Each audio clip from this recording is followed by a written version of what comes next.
அனைவருக்கும் வணக்கம். இன்னைக்கு நம்ம லேர்ன் தமிழ் ஸ்டடி சேனலில் என்ன பார்க்க போகிறோம் அப்படின்னா, பிஜிடிஆர்பி தமிழுக்கு பயன்படக்கூடிய அலகு 1ல் இருக்கக்கூடிய மொழி வரலாறுலேருந்து மொழியியல் சார்ந்த வினாக்கள் பற்றி பார்க்க போகிறோம். இது மூவா புத்தகத்திலிருந்தும் நம்ம சக்திவேல் அவர்களுடைய புத்தகத்திலிருந்து எடுக்கப்பட்ட வினாக்கள். கட்டாயமாக இந்த வினாக்கள் உங்களுக்கு பயனுடையதாக இருக்கும், ரீகால் பண்ணுறதுக்கும் ரொம்ப யூஸாக இருக்கும்னு நினைக்கிறேன். முதல் வினா, மாற்றிலக்கணத்தின் தந்தை அப்படின்னா நோம் சோம்ஸ்கி. மாற்றிலக்கணத்தின் தந்தை என அழைக்கப்படுபவர் நோம் சோம்ஸ்கி. ரெண்டாவது வினா, முதலில் மொழியின் பிறப்பு குறித்து ஆராய்ந்தவர். மொழியுடைய பிறப்பு குறித்து ஆராய்ந்தவர் யாருன்னா வில்சன். மூன்றாவது வினா, மொழி ஆராய்ச்சிக்கு இடம் தர மறுத்த நிறுவனம் எதுனா பிரெஞ்சு அகாடமி நிறுவனம். மொழி ஆராய்ச்சிக்கு இடம் தர மறுத்த நிறுவனம் எதுனா பிரெஞ்சு அகாடமி நிறுவனம். நான்காவது வினா, உருபன் என்பது பொருள் தரும் மிக சிறிய ஒலிக்கூறு. உருபன் என்பது என்னன்னா மிக சிறிய ஒலிக்கூறு, சவுண்டை பற்றி இங்கே சொல்லியிருக்கிறாங்க. ஐந்தாவது வினா, தொடரியலில் புரட்சி செய்தவர் யாருன்னா ப்ளூம்ஃபீல்டு. தொடரியல் சார்ந்த புரட்சியை மேற்கொண்டவர் ப்ளூம்ஃபீல்ட். ஆறாவது வினா, முற்காலத்து மக்கள் ஒரு காரணமும் இன்றி மழலை ஒலிகளை ஒலிக்கும் இளம் குழந்தைகள் போல் பேசி வந்தனர் என்று சொன்னவர் என்ன எஸ்பர்சன். முற்காலத்தில் வாழ்ந்த மக்கள் ஒரு காரணமும் இல்லாமல் மழலை ஒலிகளை இளம் குழந்தைகள் போல் பேசி வந்தனர் என்ற கூற்றை சொன்னவர் என்ன எஸ்பர்சன். ஏழாவது வினா, முற்கால மக்கள் பாடிய பாட்டுக்கள் எதற்கு அடிப்படையாக அமைந்தது அப்படின்னா பேச்சு மொழிக்கு அடிப்படையாக அமைந்தது. பாடல்கள் தான் பேச்சு வழக்குக்கு அடிப்படையாக இருந்தது அப்படின்னு சொல்கிறாங்க. ஏழாவது வினா, முற்காலத்து மக்கள் பாடிய பாட்டுக்களே எதற்கு அடிப்படையாக அமைந்ததுன்னா பேச்சு மொழிக்கு அடிப்படையாக அமைந்தது. எட்டாவது வினா, தமிழ்த்தாயின் மகள் என்று சொல்லப்படக்கூடிய மொழி எது அப்படின்னா மலையாளம். தமிழ்த்தாயின் மகள் என்று சொல்லக்கூடிய மொழி மலையாளம். இதுலேயே பார்த்திங்கன்னா மொழியை மகள் தங்கை அப்படின்னு சொல்கிறது முறையாகாது அப்படின்ற கூற்றுகளும் இருக்கும். ஆனால் தமிழ்த்தாயின் மகள் என்று சொல்லக்கூடிய மொழியாக எந்த மொழியை குறிப்பிடுறாங்கன்னா மலையாள மொழி. தமிழ்லேருந்து இறுதியாக பிரிந்த மொழியும் எது அப்படின்னா மலையாள மொழி தான்.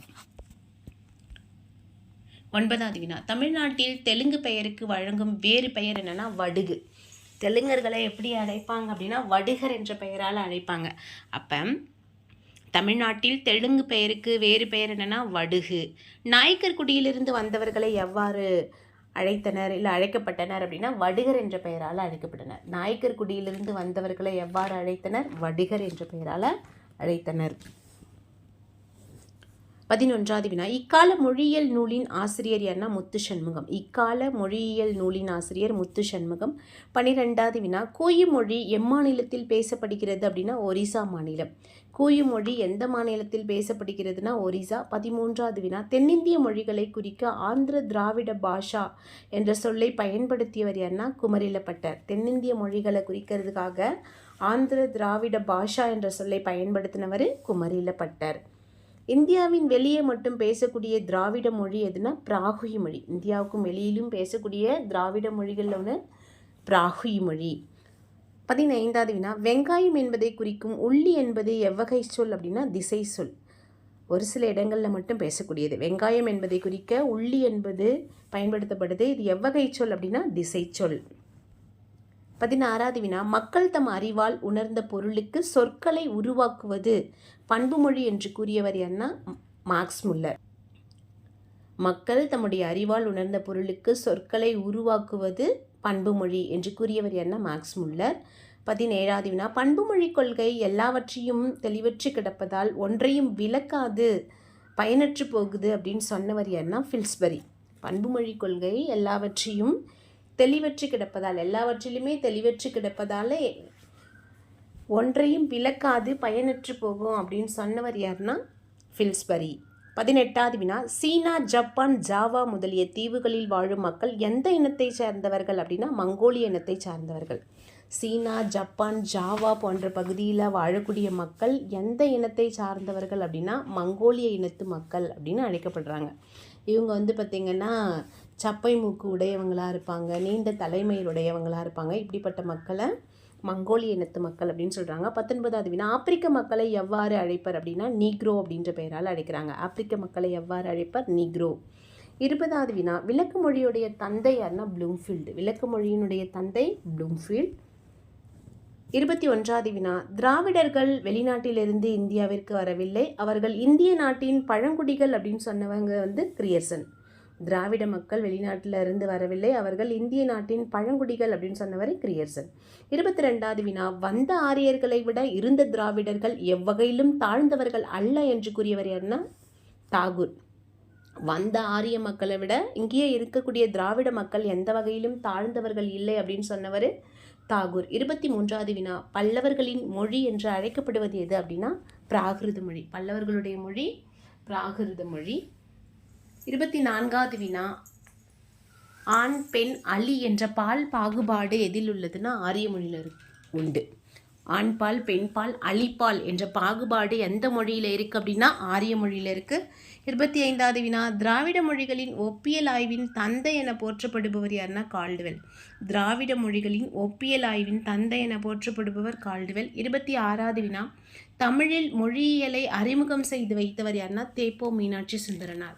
தமிழில் மொழியியலை அறிமுகம் செய்து வைத்தவர் யாருன்னா தேப்போ மீனாட்சி சுந்தரனார். 27வது வினா, 10ஆம் நூற்றாண்டில் தமிழிலிருந்து பிரிந்த மொழி மலையாளம். அதாவது தமிழிலிருந்து முதல்ல பிரிந்த மொழியை துளு அப்படின்னு சொல்லுவாங்க. தமிழிலிருந்து இறுதியாக பிரிந்த மொழி மலையாளம். இதுதான் 10ஆம் நூற்றாண்டில் தமிழிலிருந்து பிரிந்த மொழி அப்படின்னு குறிப்பிடுறாங்க. 28வது வினா, தமிழிலிருந்து வேறுபாடுகள் நிறைந்த மொழியாக எந்த மொழியை குறிப்பிடுறாங்கன்னா அதுவும் மலையாளம் தான். தமிழிலிருந்து வேறுபாடுகள் நிறைந்த மொழி மலையாளம். 29வது வினா, தமிழின் கிளைமொழிகள் பற்றி ஆய்வு செய்தவர் யாருன்னா கபில் சுவலபிள். தமிழ் மொழியுடைய கிளைமொழிகள் பற்றி ஆய்வு செய்தவர் கபில் சுவலபிள். 30வது வினா, கேணி என்பது எந்த நாட்டுச் சொல் அப்படின்னா அருவா நாட்டுச் சொல். கேணி என்பது அருவா நாட்டுச் சொல். 31வது வினா, தமிழ்நாட்டில் பிராமி எழுத்துக்களின் தோற்றம் பற்றி ஆய்வு செய்து நூல் எழுதியவர் யாருன்னா ஐராவத மகாதேவன். தமிழ்நாட்டில் பிராமி எழுத்துக்களுடைய தோற்றம் குறித்து ஆய்வு செய்து நூல் எழுதியவர் ஐராவத மகாதேவன். 32வது வினா, ஒரு கூட்டத்தார் அல்லது ஒரு இடத்தார் தமக்குள் தடையின்றி இயல்பாக பேசும் மொழிக்கு பெயர் என்னன்னா கிளைமொழி. ஒரு கூட்டத்தார் அல்லது ஒரு இடத்தார் தமக்குள் தடையின்றி இயல்பாக பேசக்கூடிய மொழிக்கு பெயர் என்னன்னா கிளைமொழி. 33வது வினா, உரிச்சொல் என்பது எதோடு தொடர்புடையது அப்படின்னா பெயரடையோடு தொடர்புடையது. உரிச்சொல் எதோடு தொடர்புடையது பெயரடை. 34வது வினா, முன்னொன்று தொடங்கி பின்னது முடித்தற்கு உலகறி பெற்ற பொருளை கூறி முடிப்பதற்கு பெயர் என்னன்னா வேற்று பொருள் வைப்பனி. முன்னொன்று தொடங்கி பின்னது முடித்தற்கு உலகறி பொருளை கூறி முடிப்பது என்னன்னா வேற்று பொருள் வைப்பனி. 35வது வினா, தமிழ் என்ற சொல்லுக்கு நிகரானது சமஸ்கிருத சொல் திராவிடம் என்று கூறியவர் கால்டுவெல். தமிழ் என்ற சொல்லுக்கு நிகரான சமஸ்கிருத சொல் எதுனா திராவிடம் என்று சொன்னவர் கால்டுவெல். அப்போ தமிழ் என்ற சொல்லுக்கு நிகரான சமஸ்கிருத சொல் தான் திராவிடம். 36வது வினா, மருங்கொழி எழுத்துக்கள் யாவை அப்படின்னா லா லா. மருங்கொழி எழுத்துக்கள் எது லா லா.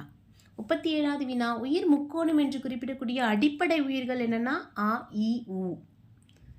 உயிர் முக்கோணம் என்று குறிப்பிடப்படும் அடிப்படை உயிர்கள் இந்த சுட்டெழுத்துக்கள் அப்படின்னு சொல்லக்கூடிய ஆ இ உ. 38வது வினா, இலக்கண வரலாறு என்ற தலைப்பிலே நூல் எழுதிய இருவர் யார்னா சோ இளவரசு ரா இளங்குமரன். இலக்கண வரலாறு என்ற ஒரே தலைப்பிலே நூல் எழுதின இருவர் சோ இளவரசு ரா இளங்குமரன்.